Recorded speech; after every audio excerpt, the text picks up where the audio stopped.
ಓಂ ಶಂಕರಂ ಶಂಕರಾಚಾರ್ಯಂ ಕೇಶವಂ ಬಾದರಾಯಣಂ ಸೂತ್ರಭಾಸ್ಯಕೃತೌ ವಂದೇ ಭಗವಂತೌ ಪುನಃ ಪುನಃ ಭಗವಂತೌ ಪುನಃ ಪುನಃ.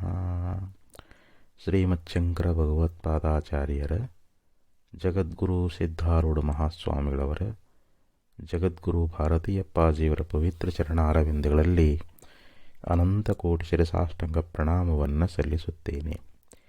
ಶ್ರವಣಾಪೇಕ್ಷಿಗಳಾದ ತಮ್ಮೆಲ್ಲರಿಗೂ ಅನೇಕ ಶರಣಾರ್ಥಿಗಳು. ವಿವೇಕ ಚೂಡಾಮಣಿ 360ನೇ ಶ್ಲೋಕ.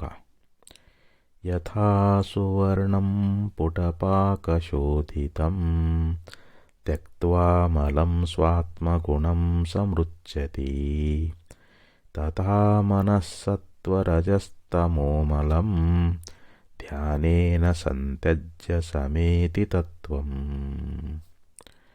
ಶ್ರೀಮಚ್ಛಂಕರ ಭಗವತ್ಪಾದಾಚಾರ್ಯರು ಈ ಶ್ಲೋಕದಲ್ಲಿ ನಮ್ಮನ್ನು ಕುರಿತು ಬಹು ಸುಂದರವಾಗಿರತಕ್ಕಂಥ ವಿಚಾರಧಾರೆಯನ್ನು ನೀಡ್ತಾ ಇದ್ದಾರೆ. ಯಥಾ ಸುವರ್ಣಂ ಪುಟಪಾಕಶೋಧಿತಂ ಅಂದರೆ ಯಥಾ ಪುಟಪಾಕಶೋಧಿತಂ, ನಾವು ಹೇಗೆ ಒಂದು ಬಂಗಾರವನ್ನು ಅಕ್ಕಸಾಲಿಗನಿಗೆ ಒಯ್ದು ಕೊಡ್ತೀವಿ, ಅದರಿಂದ ಯಾವುದೋ ಒಂದು ಆಭರಣಗಳನ್ನಾಗಲಿ ಮೂರ್ತಿಯನ್ನಾಗಲಿ ಏನೋ ಒಂದು ವಸ್ತುವನ್ನು ಮಾಡಿಸಬೇಕು ಅಂಥೇಳಿ ಬಂಗಾರವನ್ನು ಕೊಟ್ಟಾಗ ಆ ಬಂಗಾರವನ್ನು ಪತ್ತಾರ ಅಥವಾ ಅಕ್ಕಸಾಲಿಗನಾಗಿರತಕ್ಕಂಥವನು ಅದನ್ನು ಪುಟಕ್ಕೆ ಹಾಕ್ತಾ ಇದ್ದಾನೆ. ಅದಕ್ಕೆ ಪುಟಪಾಕಶೋಧಿತಂ. ಇಲ್ಲಿ ಒಂದು ಉದಾಹರಣೆಯನ್ನು ಕೊಡ್ತಾ ಇದ್ದಾರೆ. ಯಥಾ ಅಂದರೆ ಹೇಗೆ, ಪುಟಪಾಕಶೋಧಿತಂ, ಪತ್ತಾರ ಅಥವಾ ಅಕ್ಕಸಾಲಿಗ ನಾವು ಕೊಟ್ಟಿರ್ತಕ್ಕಂಥ ಬಂಗಾರವನ್ನು ಯಾವ ರೀತಿಯಾಗಿ ಅದನ್ನು ಅಗ್ನಿಯೊಳಗೆ ದಹನ ಮಾಡ್ತಾ ಇದ್ದಾನೆ. ಒಂದು ಪಾತ್ರೆಯೊಳಗೆ ನೀರು ಹಾಕಿ ಅದನ್ನು ಆ ಬಂಗಾರವನ್ನು ಹಾಕಿ ಕಾಯಿಸಿ ಅದನ್ನೇನು ಮಾಡ್ತಾನೆ, ಅದು ಪುಟಕ್ಕೆ ಇಡ್ತಾನೆ, ಅದನ್ನು ಪಾಕಗೊಳಿಸ್ತಾ ಪುಟಪಾಕದಿಂದ ಅದು ಶೋಧಿಸಲ್ಪಟ್ಟಾಗ ಅದರಲ್ಲಿರ್ತಕ್ಕಂಥ ಸುವರ್ಣಂ ಮಲಂ ತ್ಯಕ್ತ್ವಾ, ಆ ಚಿನ್ನ ಬಂಗಾರ ಅನ್ನುವಂಥದ್ದೇನು ಮಾಡ್ತದೆ, ತನ್ನಲ್ಲಿರ್ತಕ್ಕಂಥ ಕಲ್ಮಶವನ್ನು ಬಿಟ್ಟು ಬಿಡ್ತದೆ. ಯಾಕಂದರೆ ಅದರೊಳಗೆ ನಾನಾ ರೀತಿಯಾಗಿರ್ತಕ್ಕಂಥ ಒಂದು ಮಲಿನತೆ ಅನ್ನುವಂಥದ್ದು, ಬಹು ವರ್ಷಗಳಿಂದ ನಾವು ಆ ಬಂಗಾರವನ್ನು ಬಳಸ್ತಾ ಇರ್ತೀವಿ, ಅದನ್ನು ನಾವು ಮುಟ್ಟಿ ಎಲ್ಲೋ ಒಂದು ಕಡೆ ಇಟ್ಟಿರ್ತೀವಿ, ಅದು ಮಲಿನ ಆಗಿರ್ತದೆ. ಆ ಮಲಿನವಾಗಿರ್ತಕ್ಕಂಥ ಆ ಕಶ್ಮಲದಿಂದ ಕೂಡಿಕೊಂಡಿರ್ತಕ್ಕಂಥ ಆ ಬಂಗಾರವನ್ನು ಪುಟಪಾಕದಿಂದ ಪುಟಕ್ಕಿಟ್ಟು ಅದನ್ನು ಕಾಯಿಸಿದಾಗ ಏನಾಗ್ತೈತಿ, ಅದು ಬಂಗಾರದ ಒಂಥರ ರಸ ಆದಂಗೆ ಆಗ್ತದೆ. ಅದನ್ನು ಪಡಿ ಹೆಚ್ಚಿಗೆ ಹಾಕಿ ನಾವು ಯಾವ ಆಭರಣಗಳು ಬೇಕೋ ಆಭರಣಗಳನ್ನು ಅವ ತಯಾರು ಮಾಡ್ತಾನೆ. ಮೊದಲ ಪುಟಕ್ಕಿಟ್ಟು ಅಂದರೆ ಅದನ್ನು ಚೆನ್ನಾಗಿ ಕಾಸಿ ಅದರಲ್ಲಿರ್ತಕ್ಕಂಥ ಕಶ್ಮಲ ಅನ್ನುವಂಥದ್ದೇನಾದ ಅದನ್ನು ದೂರ ಮಾಡ್ತಾ ಇದ್ದಾನೆ, ಅದನ್ನು ತ್ಯಾಗ ಮಾಡ್ತಾ ಇದ್ದಾನೆ. ಸ್ವ ಆತ್ಮಗುಣಂ, ತನ್ನ ಒಂದು ಗುಣ ಅನ್ನುವಂಥದ್ದು, ಬಂಗಾರದ ಮೂಲ ಗುಣ ಅನ್ನುವಂಥದ್ದು ಅದು ಅತ್ಯಂತ ಶುಭ್ರವಾಗಿ ಶೋಭಾಯಮಾನವಾಗಿ ಅದು ನಮಗೆ ಕಾಣಿಸ್ತದದು. ಅಂದರೆ ಸ್ವ ಆತ್ಮಗುಣಂ, ತನ್ನ ನಿಜವಾದ ಗುಣ ಏನದಲ್ಲ ಆ ಬಂಗಾರದ ಗುಣ ಅನ್ನುವಂಥದ್ದು, ತಳ ಹೊಳೆಯುವಂಥದ್ದು, ಅದು ತನ್ನ ಗುಣವನ್ನು ಯಾವ ರೀತಿಯಾಗಿ ಹೊಂದುತ್ತದೋ. ಮೊದಲು ಒಂಥರ ಆ ಬಂಗಾರ ಈ ಹೊರಗಿನ ಧೂಳು ಮೊದಲಾದವುಗಳ ಸಂಪರ್ಕದಿಂದ ಮಲಿನವಾಗಿ ನೋಡಲಿಕ್ಕೆ ಅದು ಕಪ್ಪಾಗಿ ಕಾಣಿಸ್ತಾ ಇತ್ತು. ಯಾವಾಗ ಅದನ್ನು ಪುಟಕ್ಕೆ ಹಾಕಿದಾಗ ಅದು ತನ್ನಲ್ಲಿರ್ತಕ್ಕಂಥ ಯಾವ ಆ ಕಶ್ಮಲ ಅನ್ನುವಂಥದ್ದೇನದಲ್ಲ ಆ ಕಶ್ಮಲವನ್ನು ಅದು ತ್ಯಾಗ ಮಾಡಿಬಿಡ್ತದೆ. ಪುಟಕ್ಕೆ ಹಾಕಿದಾಗ ಏನಾಗ ತ್ಯಾಗ ಆಗ್ತದೆ. ತನ್ನ ಮೂಲ ಒಂದು ಸ್ವ ಆತ್ಮಗುಣಂ ಅಂತ ಹೇಳಿದರು, ತನ್ನ ಯಾವ ಗುಣ ಅನ್ನುವಂಥದ್ದು, ನಿಜವಾದ ಗುಣ ಅನ್ನುವಂಥದ್ದನ್ನು ಯಾವ ರೀತಿಯಾಗಿ ಅದು ಪಡ್ಕೊಳ್ತದೋ ಇದು ದೃಷ್ಟಾಂತ. ಹಾಗೆ ಇಲ್ಲಿ ತಥಾ ಮನಃ ಸತ್ವರಜಸ್ತಮೋಮಲಂ.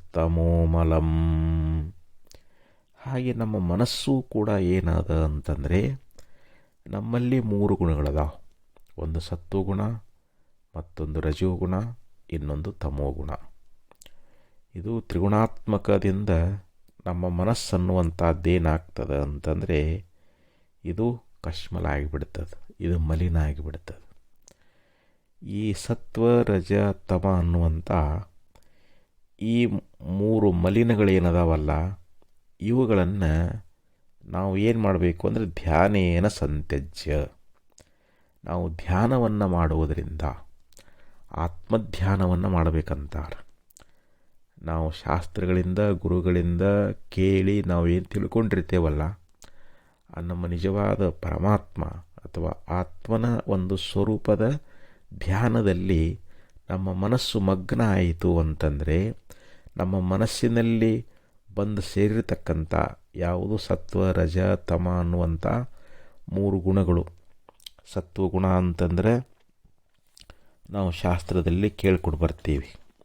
ನಮ್ಮಲ್ಲಿ ಸತ್ವಗುಣ ಇದ್ದಾಗ ನಮ್ಮಲ್ಲಿ ಯಾವ ಗುಣಗಳು ಬರ್ತಾ ಇದ್ದಾವೆ ಅಂತಂದರೆ ನಿಜಗುಣೇಶ್ವರರು ಹೇಳ್ತಾ ಇದ್ದಾರೆ, ಕರುಣ ವಿನಯ ತಪೋ ವಿರತಿ ವಿವೇಕ ವಿತರಣ ನಿರ್ಧಾರಣ ದಮೆ ಧರ್ಮ ಧೈರ್ಯ ನಿರಭಿಮಾನತೆ ಸತ್ಯವರವಿದ್ಯವೆಂಬಿವೆ ಗುರುಶಂಭುಲಿಂಗದೊಲುಮೆಯ ಸಾತ್ವಿಕ ಗುಣ ಅಂತ ಹೇಳಿದರು. ನಮ್ಮಲ್ಲಿ ಸತ್ವಗುಣ ಅಧಿಕ ಅದ ಅನ್ನೋದನ್ನು ನಾವು ಹೆಂಗೆ ತಿಳ್ಕೊಳ್ಬೇಕು ಅಂತಂದರೆ, ನಮ್ಮಲ್ಲಿ ಕರುಣ, ಕಷ್ಟದಲ್ಲಿರುವಂಥ ಜೀವಿಗಳನ್ನು ಕಂಡಾಗ ನಮ್ಮ ಮನಸ್ಸನ್ನುವಂಥದ್ದು ಕರಗಿ ಅವರಿಗೆ ಬಂದಿರತಕ್ಕಂಥ ಕಷ್ಟಗಳನ್ನು ಪರಿಹಾರ ಮಾಡಬೇಕು ಅನ್ನುವಂಥ ಒಂದು ಭಾವನೆ ಅನ್ನುವಂಥದ್ದು ನಮ್ಮಲ್ಲಿ ಬಂತು ಅಂತಂದ್ರೆ ಅದು ಕರುಣೆ ಅಂತ ಹೇಳಿಸಿಕೊಳ್ತದೆ. ಅವರ ಕಷ್ಟವನ್ನು ಪರಿಹರಿಸಲಿಕ್ಕೆ ನಾವು ಪ್ರಯತ್ನವನ್ನು ಮಾಡ್ತಾ ಇದ್ದೀವಿ. ಹಾಗೆ ವಿನಯ ಅನ್ನುವಂಥದ್ದು, ನಮಗೆಷ್ಟೇ ಸಂಪತ್ತು ಬರಲಿ, ಎಷ್ಟೇ ವಿದ್ಯೆ ಬರಲಿ, ನಾವು ಯೌವನದೊಳಗನ ಇರಲಿ, ನಾವು ಅಹಂಕಾರವನ್ನು ಪಡಲಾರದೆ ವಿನಯದಿಂದ ಇರತಕ್ಕಂಥದ್ದು ಇದು ಸತ್ವಗುಣ ಅಂತ ಹೇಳಿಸಿಕೊಳ್ತದೆ. ಹಾಗೆ ತಪಸ್ಸನ್ನುವಂಥದ್ದು ಶರೀರದಿಂದ, ವಾಣಿಯಿಂದ ಮತ್ತು ಮನಸ್ಸಿನಿಂದ ಸದಾ ಸತ್ಕಾರ್ಯಗಳನ್ನು ಮಾಡ್ತಾ, ದೇಹದಿಂದ ಗುರುಸೇವಾದಿಗಳನ್ನು ಮಾಡ್ತಾ, ವಾಣಿಯಿಂದ ಗುರುಸ್ತೋತ್ರ ಹಾಗೂ ಮಂತ್ರದ ಪಠಣ, ನಾಮಸ್ಮರಣೆ ಇವುಗಳನ್ನು ನಾವು ಮಾಡುವುದರಿಂದ ಅದು ವಾಣಿ ತಪಸ್ಸು ಅಂತ ಹೇಳಿಸಿಕೊಳ್ತದೆ. ಮನಸ್ಸಿನಿಂದ ಭಗವಂತನ ಚಿಂತನವನ್ನು ಮಾಡುವುದರಿಂದ ಅದು ಮಾನಸಿಕ ತಪಸ್ಸು ಅಂತ ಹೇಳಿಸಿಕೊಳ್ತದೆ. ಹಾಗೆ ವಿರತಿ ಎನ್ನುವಂಥದ್ದು, ವಿಷಯಗಳಲ್ಲಿ ನಾವು ವೈರಾಗ್ಯವನ್ನು ತಾಳಬೇಕು. ವಿಷಯಗಳೆಲ್ಲವೂ ವಿಷ ಸಮಾನ ಅಂತ ನಾವು ತಿಳ್ಕೊಳ್ಬೇಕು. ವಿಷಯಗಳನ್ನು ನಾವು ತ್ಯಾಗ ಮಾಡಿದಾಗ ಮಾತ್ರ ನಮಗೆ ಭಗವತ್ ತತ್ವದ ಜ್ಞಾನ ಅನ್ನುವಂಥದ್ದಾಗ್ತದೆ. ಅದಕ್ಕೆ ವೈರಾಗ್ಯ ಅನ್ನುವಂಥದ್ದು. ಹಾಗೆ ವಿವೇಕ, ಆತ್ಮಾನಾತ್ಮ ವಿಚಾರ ಅನ್ನುವಂಥದ್ದು. ಹಾಗೆ ಇಲ್ಲಿ ವಿತರಣ, ನಿರ್ಧಾರಣ, ದಮೆ, ಧರ್ಮ, ಧೈರ್ಯ, ನಿರಭಿಮಾನತೆ, ಸತ್ಯ, ವರವಿದ್ಯೆ ಇವೆಲ್ಲವೂ ಆ ಪರಮಾತ್ಮನನ್ನು ಒಲಿಸ್ತಕ್ಕಂಥ ಸಾತ್ವಿಕ ಗುಣ ಅಂತ ಹೇಳಿಸಿಕೊಳ್ತಾರೆ. ಅಂದರೆ ಮನುಷ್ಯನಿಗೆ ಸತ್ವ ಸಂಜಾಯತೆ ಜ್ಞಾನಂ, ಬ್ರಹ್ಮಜ್ಞಾನ ಪಡಿಬೇಕು ಅಂತಂದರೆ ನಮ್ಮಲ್ಲಿ ಸತ್ವಗುಣ ಇರಬೇಕು. ಸತ್ವಗುಣದಿಂದಲೇ ನಮಗೆ ಜ್ಞಾನ ಅನ್ನುವಂಥದ್ದಾಗ್ತದೆ. ಆದರೆ ಈ ರಜೋಗುಣ ಮತ್ತು ತಮೋಗುಣಗಳೇನದಾವು ಅಂತಂದರೆ ಇವು ಜೀವನನ್ನು ಬಂಧನಕ್ಕೀಡು ಮಾಡ್ತಾ ಇದ್ದಾವೆ. ಈಗ ರಜೋಗುಣ ನೋಡ್ರಿ, ರಜೋಗುಣ ಅಂತ ಅದಕ್ಕೆ ಕರಿತಾ ಇದ್ದಾರೆ. ಮದ, ಲೋಭ, ಮೋಹ, ಮಾತ್ಸರ್ಯ, ನಿಷ್ಠುರ, ಕರ್ಮ, ಸುದತಿಯರ ಆಸೆ, ಕಪಟ ರೀತಿ, ಕೋಪ, ಕದನ, ಕರ್ಕಶ ವೃತ್ತಿ, ಕಡುಶೋಕ, ನಿರ್ದಯ ಮೊದಲಾದ ಕಲುಷವಿವನರಿಯೇ ರಾಜಸಗುಣ ಅಂತ ಕರ್ಕೊಂಡು ಬಂದರು. ರಜೋಗುಣ ಯಾವುದಪ್ಪ ಅಂತಂದರೆ ನಮ್ಮಲ್ಲಿರ್ತಕ್ಕಂಥ ಮದ. ನಮಗೇನಾದರೂ ಸಂಪತ್ತು ಬಂದಾಗ ನಮಗೆ ಮದ ಬಂದುಬಿಡುತ್ತದೆ, ನಾನು ಶ್ರೀಮಂತ ಅನ್ನುವಂಥ ಮದ ಬರುತ್ತದೆ. ಮತ್ತು ಲೋಭ, ಇದೆಲ್ಲವೂ ನನಗೇ ಇರಲಿ ಅನ್ನುವಂಥ, ಏನು ಸಂಪತ್ತು ಗಳಿಸಿರ್ತಾನಲ್ಲ ಅದನ್ನು ಇನ್ನೊಬ್ಬರಿಗೆ ಕೊಡಲಾರ್ದಂಗೆ, ತಾನೂ ಕೂಡ ಉಪಭೋಗ ಮಾಡಲಾರ್ದಂಗೆ ಅದನ್ನೇನು ಬಚ್ಚಿಡ್ತಾ ಇದ್ದಾನಲ್ಲ, ಆ ಬಚ್ಚಿಡ್ತಕ್ಕಂಥ ಗುಣಕ್ಕನ ಲೋಭ ಅಥವಾ ಜಿಪುಣತನ ಅಂತ ಕರೀತಾ ಇದ್ದಾರೆ. ಹಾಗೆ ಇಲ್ಲಿ ಮಾತ್ಸರ್ಯ, ಇನ್ನೊಬ್ಬರ ಸಂಪತ್ತನ್ನು ನೋಡಿ, ಇನ್ನೊಬ್ಬರ ಅಭಿವೃದ್ಧಿಯನ್ನು ನೋಡಿ, ಅಯ್ಯೋ ಅದು ನನಗಿಲ್ವಲ್ಲ ಅಂತ ಮನದಲ್ಲಿ ಮಾತ್ಸರ್ಯವನ್ನು ಪಡುವಂಥದ್ದು, ಹೊಟ್ಟೆ ಕಿಚ್ಚು ಅಂತ ಕರೀತಾರೆ. ಇದು ಕೂಡ ರಜೋಗುಣದ ಕಾರ್ಯ ಅಂತ ಹೇಳ್ತಾರೆ.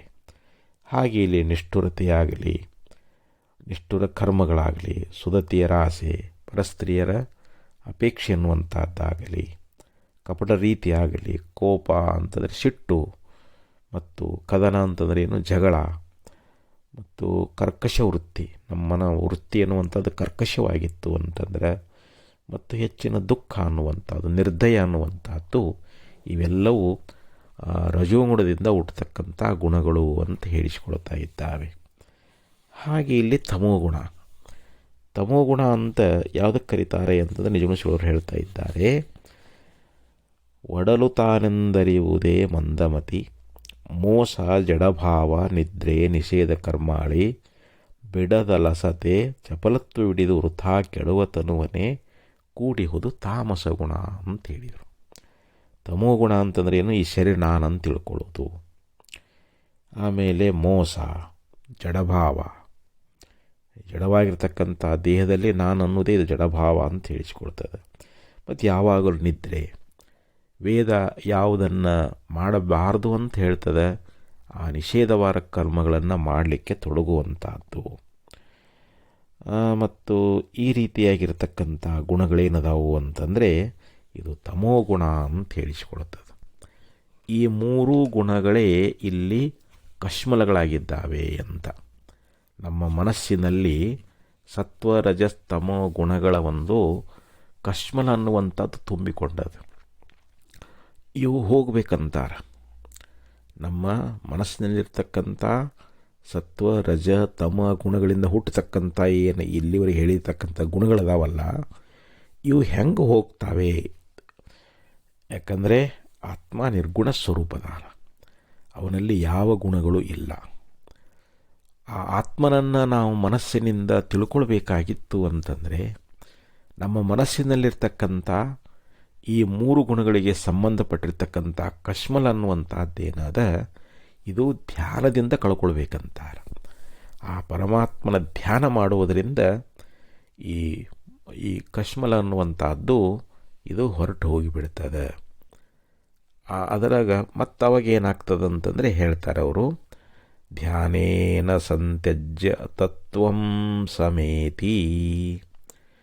ಧ್ಯಾನದಿಂದ ಯಾವಾಗ ನಮ್ಮ ಮನಸ್ಸಿನಲ್ಲಿರ್ತಕ್ಕಂಥ ಸತ್ವ ರಜ ತಮ ಈ ಮೂರು ಗುಣಗಳಿಗೆ ಸಂಬಂಧಪಟ್ಟಿರ್ತಕ್ಕಂಥ ಕಶ್ಮಲ ಅನ್ನುವಂಥದ್ದು ಯಾವಾಗ ದೂರಾಗಿ ಹೋಗ್ತದೋ ಆವಾಗ ಆ ಪಾರಮಾರ್ಥ ತತ್ವವನ್ನು ನಾವು ಹೊಂದ್ತಾ ಇದ್ದೀವಿ ಅಂತ. ಪಾರಮಾರ್ಥ ತತ್ವ ಯಾವುದು? ಪರಬ್ರಹ್ಮ, ಆ ಪರಮಾತ್ಮ ನಿರ್ಗುಣಿರಾಕಾರವಾಗಿರತಕ್ಕಂಥ ಆ ಪರಬ್ರಹ್ಮ ಅಂತೇವಿ, ಪ್ರತ್ಯೇಗಾತ್ಮ ಅಂತೇವಿ, ಪರಮಾತ್ಮ ಅಂತೇವಿ.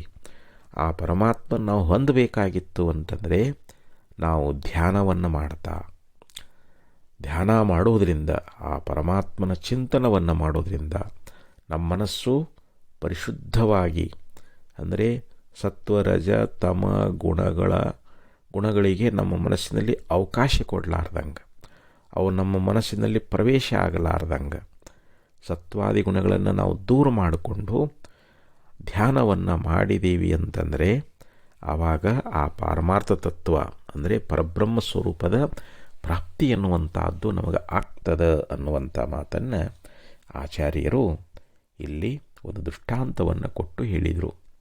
ಹೇಗೆ ಒಂದು ಬಂಗಾರವನ್ನು ಅಕ್ಕಸಾಲಿಗನಾಗಿರ್ತಕ್ಕಂಥವನು ಪುಟಪಾಕದಿಂದ ಅಂದರೆ ಅಗ್ನಿಯನ್ನು ಹಚ್ಚಿ ಅದರಿಂದ ಕಾಯಿಸ್ತಾನೆ. ಚೆನ್ನಾಗಿ ಕಾಯಿಸಿದಾಗ ಆ ಬಂಗಾರಕ್ಕೆ ಅಂಟಿಕೊಂಡಿರ್ತಕ್ಕಂಥ ಎಲ್ಲ ಕಶ್ಮಲ ಅನ್ನುವಂಥದ್ದು ದೂರಾಗಿ ಅದು ಎಲ್ಲ ಹೇಗೆ ತನ್ನ ಮೂಲವಾಗಿರ್ತಕ್ಕಂಥ ಗುಣವನ್ನು ಪಡ್ಕೊಳ್ತದೋ ಹಾಗೆ ನಾವು ನಮ್ಮ ಮನಸ್ಸನ್ನುವಂಥದ್ದನ್ನು ಈ ಸತ್ವಾದಿ ಗುಣಗಳಿಂದ, ಸತ್ವ ರಜ ತಮ ಅನ್ನುವಂಥ ಈ ಮೂರು ಗುಣಗಳೇ ಇಲ್ಲಿ ಕಶ್ಮಲ ಅಂತ ಹೇಳಿಸ್ಕೊಳ್ತಾ ಇದ್ದಾವೆ.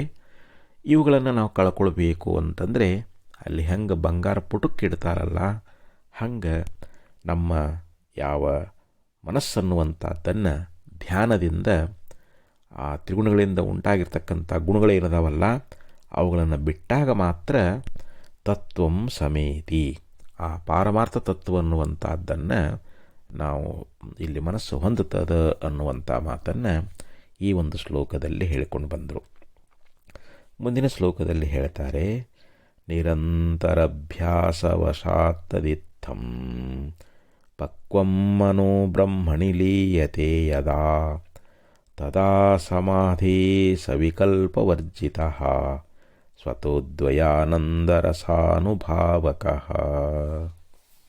ಇತ್ತಂ ಅಂದರೆ ಈ ಪ್ರಕಾರವಾಗಿ, ಹೀಗೆ ಅಂತ. ನಿರಂತರಂ ಅಭ್ಯಾಸವಶಾತ್, ನಿರಂತರಭ್ಯಾಸವಶಾತ್ತದಿತ್ತಂ ಅಂತ ಐತಲ್ಲ, ಅದನ್ನು ಹೀಗೆ ನೋಡು. ಇತ್ತಂ ನಿರಂತರ ಅಭ್ಯಾಸವಶಾತ್.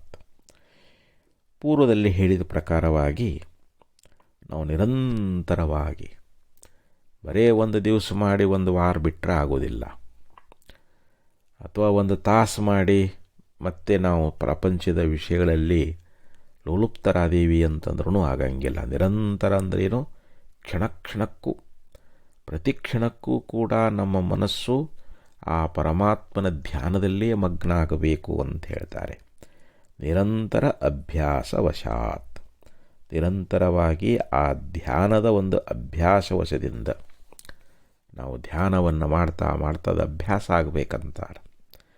ಹೆಂಗೆ ಒಬ್ಬ ವಿದ್ಯಾರ್ಥಿ ಪರೀಕ್ಷೆಯಲ್ಲಿ ಉತ್ತಮವಾದ ಅಂಕಗಳನ್ನು ಪಡಿಬೇಕು ಅಂಥೇಳಿ ಒಂದು ಮ್ಯಾಥ್ಸ್ ಆಗಲಿ ಸೈನ್ಸ್ ಆಗಲಿ ಯಾವುದೋ ಅಲ್ಲಿರ್ತಕ್ಕಂಥ ವಿಷಯಗಳನ್ನು ಪುನಃ ಪುನಃ ಓದಿ ಓದಿ ಓದಿ ಅದನ್ನು ಗಟ್ಟಿ ಮಾಡಿಕೊಳ್ತಾ ಇದ್ದಾನೆ.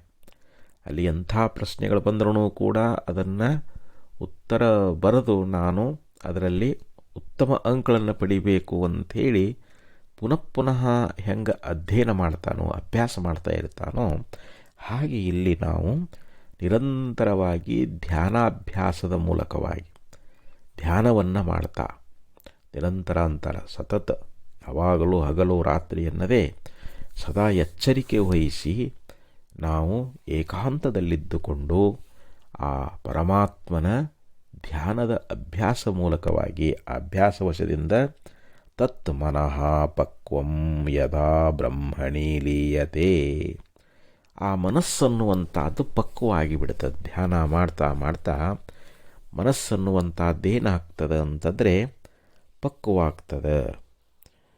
ಅಂದರೆ ಅದು ಅಭ್ಯಾಸ ಬಲದಿಂದ ಮನಸ್ಸಿನಲ್ಲಿರ್ತಕ್ಕಂಥ ಎಲ್ಲ ದೋಷಗಳು ನಿವಾರಣೆ ಆಗಿಬಿಡ್ತಾ ಇದ್ದಾವೆ. ಮನಸ್ಸಿನಲ್ಲಿ ಯಾವುದೇ ಒಂದು ದೋಷಗಳು ಉಳ್ಕೋದಿಲ್ಲ, ಎಲ್ಲ ದೂರ ಆಗಿಬಿಡ್ತಾ ಇದ್ದಾವೆ, ಮನಸ್ಸು ಪಕ್ವಾಗ್ತದೆ ಅಂತ. ಯದಾ ಬ್ರಹ್ಮಣಿ ಲೀಯತೆ, ಮನಸ್ಸಿನಲ್ಲಿರ್ತಕ್ಕಂಥ ಯಾವ ಸತ್ವಾದಿ ಗುಣಗಳು ದೂರ ಆದ ಬಳಿಕ, ಸತ್ವ ರಜಸ್ತಮ ಈ ಮೂರು ಗುಣಗಳು ನಮ್ಮ ಮನಸ್ಸಿನ ಸಂಬಂಧವನ್ನು ಮಾಡಿದು ಅಂತಂದರೆ ನಮಗೆ ಧ್ಯಾನ ಮಾಡಲಿಕ್ಕಾಗೋದಿಲ್ಲ, ನಮಗೆ ನಿಜವಾದ ಸಮಾಧಿ ಸ್ಥಿತಿ ಎನ್ನುವಂಥದ್ದು ಉಂಟಾಗೋದಿಲ್ಲ. ನಾವು ಸಮಾಧಿಗೆ ಹೋಗಬೇಕಾಗಿತ್ತು ಅಂತಂದರೆ ಮನಸ್ಸಿನಲ್ಲಿರ್ತಕ್ಕಂಥ ಎಲ್ಲ ಕಶ್ಮಲವನ್ನು, ಅಂದರೆ ಸತ್ವ ರಜಸ್ತಮ ಈ ಮೂರು ಗುಣಗಳನ್ನು ನಾವು ಸಂಪೂರ್ಣವಾಗಿ ಧ್ಯಾನದಿಂದ ಅದನ್ನು ತೊಲಗಿಸಿಕೊಂಡು ನಿರಂತರವಾಗಿ ಅಭ್ಯಾಸ ಮಾಡ್ತಾ ಮಾಡ್ತಾ ಹೋದ ಹಾಗೆ ನಮ್ಮ ಮನಸ್ಸನ್ನುವಂಥದ್ದೇನಾಗ್ತದೆ ಅಂತಂದರೆ ಇಲ್ಲಿ ಪಕ್ವತೆಯನ್ನು ಪಡೀತದೆ.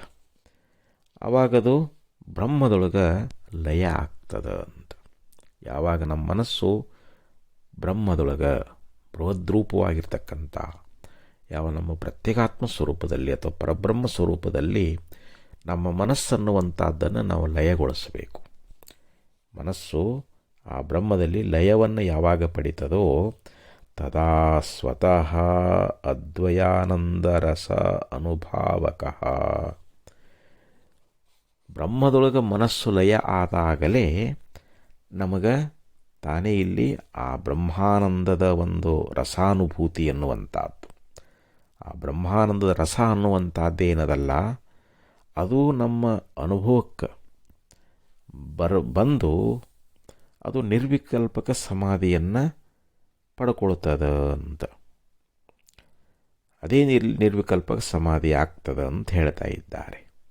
ಅಂದರೆ ನಿರಂತರ ಧ್ಯಾನದ ಅಭ್ಯಾಸ ವಶದಿಂದ ನಮ್ಮ ಮನಸ್ಸನ್ನುವಂಥದ್ದು ಯಾವಾಗ ಪಕ್ವವಾಗಿ ಪಕ್ವ ಅಂದರೆ ಹಣ್ಣಾಗಿ, ಹೆಂಗೆ ಒಂದು ಹೂವಾಗಿ ಕಾಯಾಗಿ ಅದು ಪಕ್ವಾಯಿತು ಅಂತಂದರೆ, ಒಂದು ಮಾವಿನ ಹಣ್ಣಾಗಲಿ, ಒಂದು ಸಪೋಟ ಆಗಲಿ, ದಾಳಿಂಬರಾಗಲಿ, ಯಾವುದೇ ಒಂದು ಹಣ್ಣು ಅನ್ನುವಂಥದ್ದು ಪಕ್ವಾದಾಗ ಅದು ತಿನ್ನಲಿಕ್ಕೆ ಹೆಂಗೆ ಯೋಗ್ಯ ಆಗ್ತದೋ ಹಾಗೆ ನಮ್ಮ ಮನಸ್ಸನ್ನುವಂಥದ್ದು ಪ್ರಾಪಂಚಿಕ ಎಲ್ಲ ವಿಷಯಗಳ ಒಂದು ಆಸಕ್ತಿ ಎನ್ನುವಂಥದ್ದನ್ನು ತೆಗೆದುಹಾಕಿ ನಮ್ಮ ಮನಸ್ಸಿನಲ್ಲಿರ್ತಕ್ಕಂಥ ಈ ಪ್ರಪಂಚದ ವಾಸನೆಗಳು ಅಂತೇನದಾವು, ದೇಹ ವಾಸನೆ ಆಗಿರಬಹುದು, ಶಾಸ್ತ್ರವಾಸನೆ ಆಗಿರಬಹುದು, ಲೋಕವಾಸನೆ ಆಗಿರಬಹುದು, ಆ ಎಲ್ಲ ವಾಸನೆಗಳಿಂದ ಮುಕ್ತವಾಗಿ ನಮ್ಮ ಮನಸ್ಸನ್ನುವಂಥದ್ದು ಅಂತರ್ಮುಖವಾಗಿ ಆ ನಿರಾಕಾರವಾಗಿರತಕ್ಕಂಥ ಅತ್ಯಂತ ಸೂಕ್ಷ್ಮವಾಗಿರುವಂಥ ಸತ್ತು ಚಿತ್ತು ಆನಂದ ನಿತ್ಯ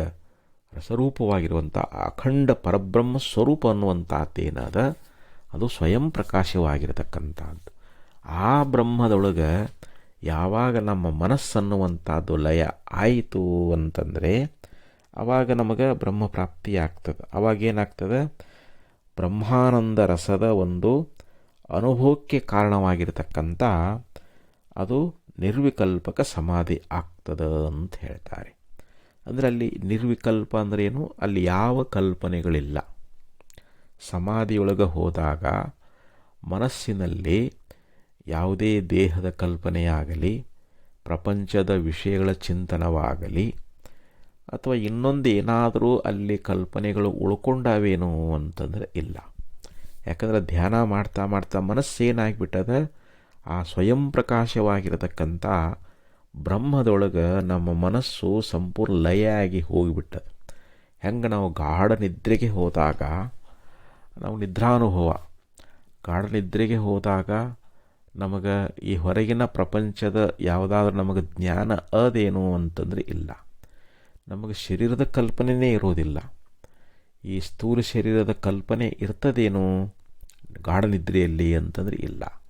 ಅಲ್ಲಿ ನಾನು ನೀನು, ಈ ಪ್ರಪಂಚ, ಹೆಂಡತಿ, ಮಕ್ಕಳು, ಧನ, ಸಂಪತ್ತು, ಭೋಗ, ಭಾಗ್ಯ, ಅಲ್ಲಿ ಏನಾದರೂ ಗಾಢ ನಿದ್ರೆಯೊಳಗೆ ಅದಾವೇನು ಅಂತಂದರೆ ಇಲ್ಲ. ಅಲ್ಲಿ ಕೇವಲ ಜೀವ ತಾನೇ ತಾನಾಗಿರುತ್ತಾನೆ. ಅಲ್ಲಿ ಅವಿದ್ಯೆ ಆವರಣ ಇರುವುದರಿಂದ ನಿದ್ರೆಯೊಳಗೆ ಅವಿದ್ಯೆ ಆವರಣ ಮೂಲಕವಾಗಿ ಅಲ್ಲಿ ಅವನಿಗೆ ಆ ಪರತತ್ವದ ಅನುಭೂತಿ ಎನ್ನುವಂಥದ್ದಾಗೋದಿಲ್ಲ. ಅದನ್ನೇ ನಾವು ಜಾಗೃತ್ ಕಾಲದಲ್ಲಿ ಆ ಅವಿದ್ಯೆಯನ್ನು ನಾವು ನಿರಸನ ಮಾಡಿಕೊಳ್ಬೇಕು, ಅಜ್ಞಾನ ನಿವೃತ್ತಿಯಾಗಿ ಹೋಗಬೇಕು.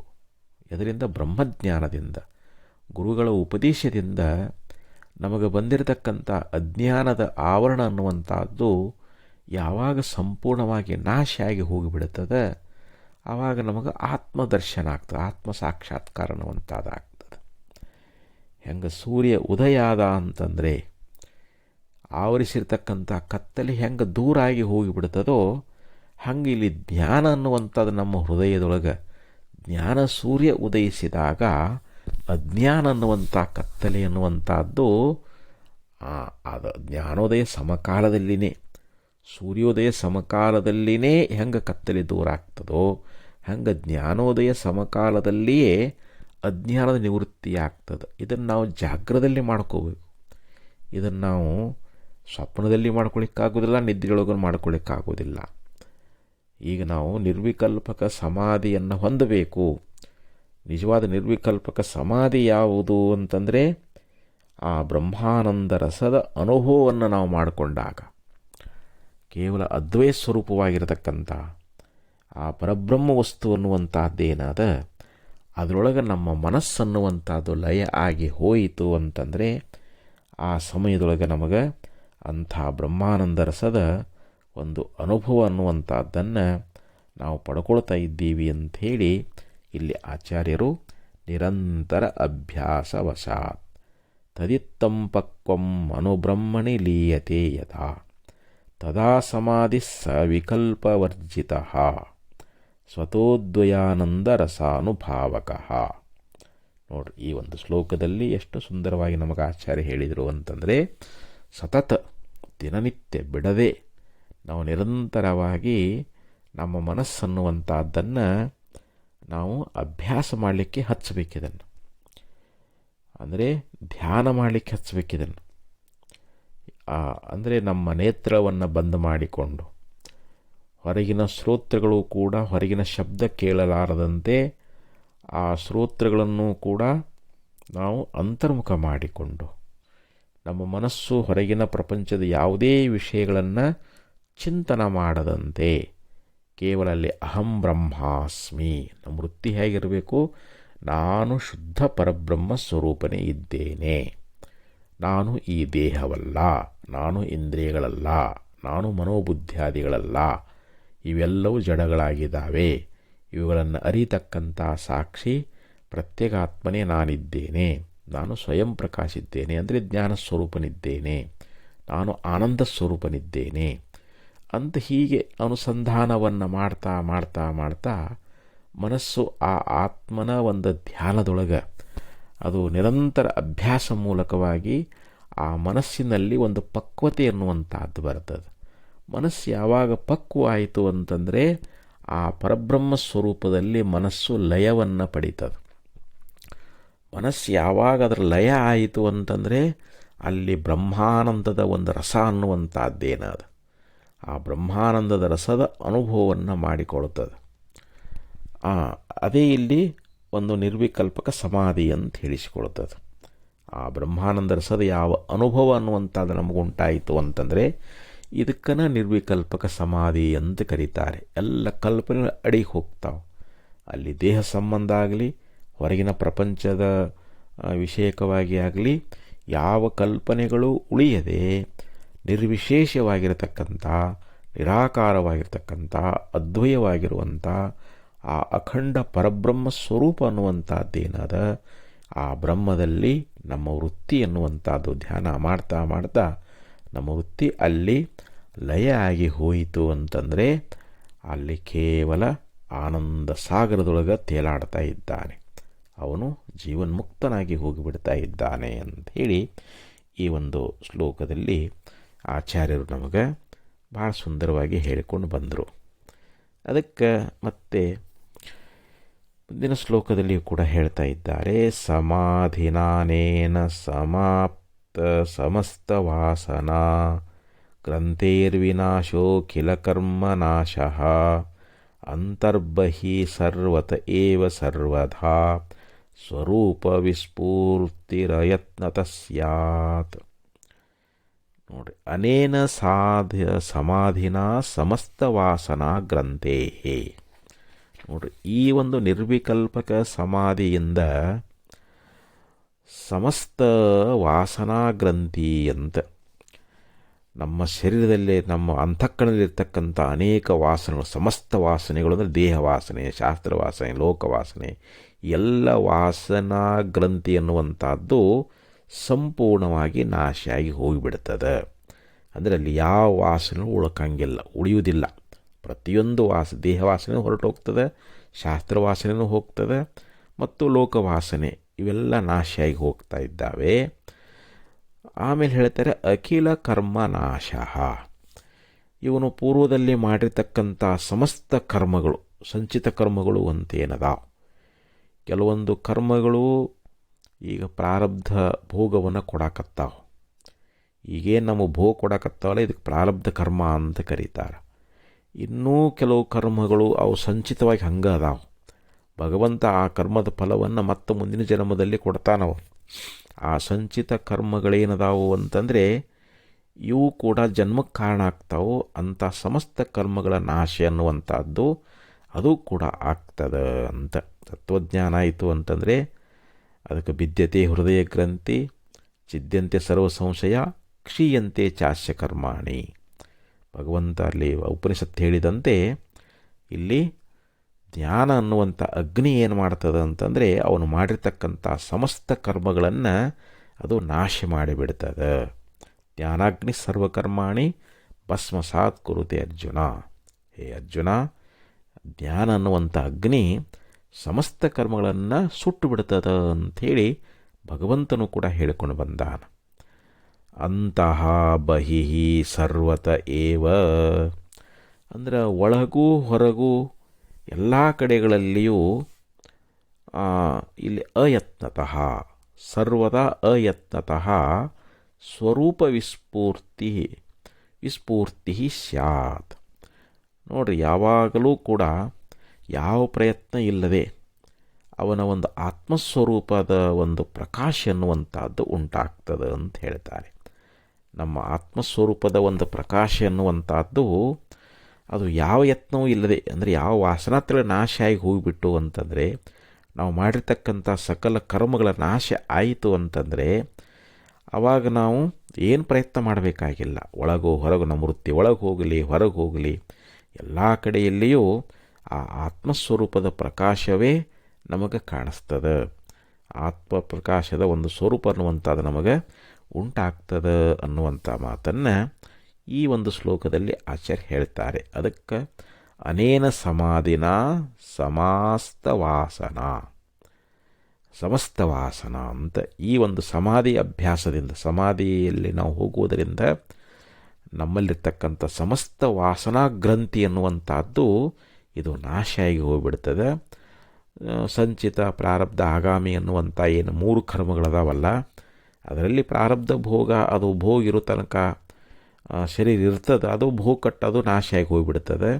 ಈ ಸಂಚಿತ ಮತ್ತು ಆಗಾಮಿ ಕರ್ಮಗಳೇನದಾವಲ್ಲ, ಇವು ಕೂಡ ಆಗಾಮಿ ಕರ್ಮ, ಇವನು ಜ್ಞಾನಾನಂತರದಲ್ಲಿ ಮಾಡಿರ್ತಕ್ಕಂಥ ಆ ಕರ್ಮಗಳ ಫಲ ಅನ್ನುವಂಥದ್ದು. ಯಾರು ಸ್ತೋತ್ರ ಮಾಡ್ತಾರೆ, ಪೂಜಾ ಮಾಡ್ತಾರೆ, ಅವ್ರಿಗೆ ಪುಣ್ಯ ಹೋಗ್ತದೆ. ಯಾರು ಮಹಾತ್ಮನ ನಿಂದ ಮಾಡ್ತಾರೆ ಅವರಿಗೆ ಪಾಪ ಹೋಗ್ತದೆ. ಅಲ್ಲಿ ಆಗಾಮಿ ಕರ್ಮವು ಕೂಡ ಇವನಿಗೆ ಜನ್ಮಕ್ಕೆ ಕಾರಣ ಆಗೋದಿಲ್ಲ. ಅವೆಲ್ಲವೂ ಕೂಡ ನಾಶಿಯಾಗಿ ಹೋಗ್ತಾ ಇದ್ದಾವೆ. ಅಂತ ಬಹಿ ಸರ್ವತ ಏವ ಅಂದರೆ ಇಂಥ ಮಹಾಪುರುಷ ಒಳಗೂ ಹೊರಗೂ ಕೇವಲ ಎಲ್ಲ ಕಡೆಯಲ್ಲಿಯೂ ಕೂಡ ಯಾವ ಪ್ರಯತ್ನ ಇಲ್ಲದೆ ಆತ್ಮಸ್ವರೂಪದ ಪ್ರಕಾಶವನ್ನೇ ಕಾಣ್ತಾ ಇದ್ದಾನೆ. ಆತ್ಮಪ್ರಕಾಶದ ಸ್ವಯಂ ಪ್ರಕಾಶ, ಆತ್ಮನ ಒಂದು ಸ್ವರೂಪದ ಪ್ರಕಾಶ ಅನ್ನುವಂಥದ್ದು ಉಂಟಾಗ್ತದೆ ಅನ್ನುವಂಥ ಮಾತನ್ನು ಈ ಒಂದು ಶ್ಲೋಕದಲ್ಲಿ ಆಚಾರ್ಯರು ನಮ್ಮನ್ನು ಕುರಿತು ಉಪದೇಶ ಮಾಡಿಕೊಂಡು ಬಂದಿದ್ದಾರೆ. ಮತ್ತು ಮುಂದಿನ ವಿಚಾರವನ್ನು ನಾಳೆ ಮಾಡೋಣ ಅಂತ ಹೇಳ್ತಾ ಇವತ್ತಿನ ವಿಚಾರಕ್ಕೆ ಇಲ್ಲಿ ವಿರಾಮ ಮಾಡೋಣ. ಓಂ ತತ್ಸತ್.